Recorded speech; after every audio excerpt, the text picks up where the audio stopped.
Founders Day is one of the best, worst movies I've seen in a long, long time. I was fortunate enough to get an early screening of Founders Day, and boy, oh boy, did I have a blast. Some people will call this the worst movie they've ever seen, but me, I'm calling it one of the best slasher movies I've seen in years and an excellent way to kick off the new year. I haven't had this much fun at a theater in a long, long time. Founders Day begins with Allison and Melissa, a romantic couple out on the town. While having a heart to heart on a bridge, a masked psycho approaches and attacks Melissa. The attacker throws Melissa over the bridge, and Allison runs off into the night, screaming Bloody Mary. Meanwhile, the small town is shaken and disturbed by the attack and disappearance of Melissa. A heated mayor election takes place in a matter of days, and the masked killer is running around doing some killing stuff, sending the town into a frenzy. Let me say out the gate here that this is not a good movie. Not even close. However, the beauty and joy of this movie is that it knows it's a bad movie.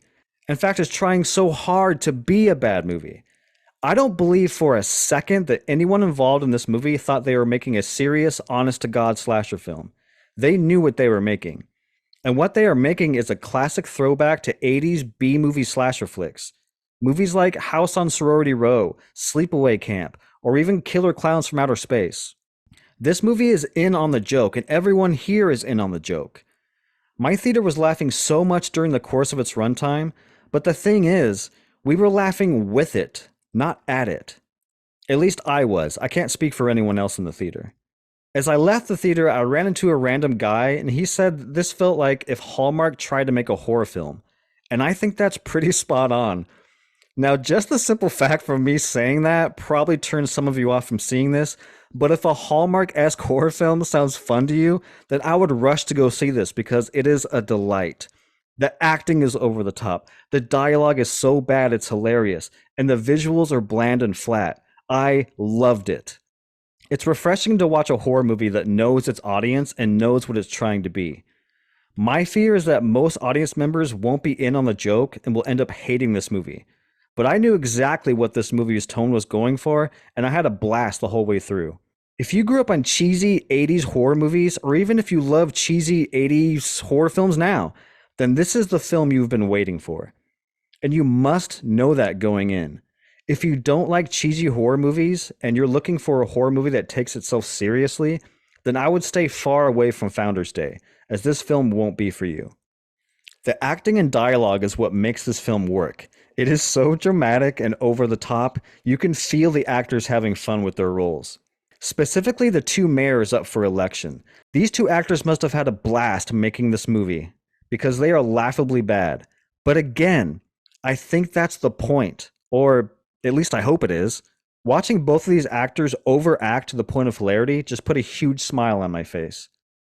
There's one moment that I won't spoil here, but there's a moment where Mayor Blair Gladwell bursts into a town hall meeting, and it is honest to God one of the best character entrances I've seen in recent memory. It literally got my whole audience to collectively laugh so damn hard. Luckily, not everyone among the cast is over the top, because you at least have to provide one or two characters that are a little more grounded. And those grounded characters are Allison, Adam, and Mr. Jackson. All three of these characters balance out the rest of the cast, so it's not too overboard with the over-the-top zaniness. And I think they balance that out perfectly. The killer isn't the most memorable, but the mask is pretty dope. That like weird, deformed, George Washington-esque face that's deep red and the puffy white hair and a ponytail in the back, it's a really nice touch. The killer is vicious and relentless, clearly inspired by Ghostface. And the kills are all pretty fun. We got your typical throat cuts, you got your stabbings, and one scene in particular that's pretty brutal, involving the killer slashing someone's face over and over. I also found the reveal of who the killer is to be kinda interesting. It's not like the Scream movies where the killer is just some random person that we don't care about. The motivations of the killer I found to be so freaking ridiculous that I loved it, and I was 100% on board.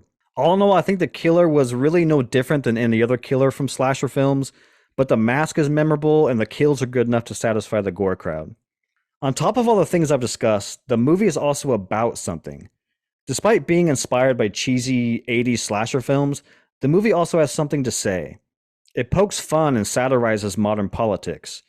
Founders Day shines a light on how ridiculous politics are and how many times politicians run on a platform of change, but once a politician does get into office, things rarely do change. Founders Day also pokes fun at societal clashes, how we never really talk to each other anymore about politics, we just scream at each other. Most of the things this movie is trying to say is all pretty surface level stuff, if I'm being honest, but I found that the way they handled it in this ridiculous slasher movie was pretty fun and enjoyable. And listen, if anything I've said to you today sounds interesting, then please, please go watch this. Call all your friends who love horror films and go with a big crowd. I promise you will laugh and cheer with this movie. Again, I think most audience members won't be in on this movie's joke, or rather its tone, but if you're like me and you love yourself some corny, cheesy, over the top slasher flicks, then this is a must watch movie. You'll have a blast, just like I did.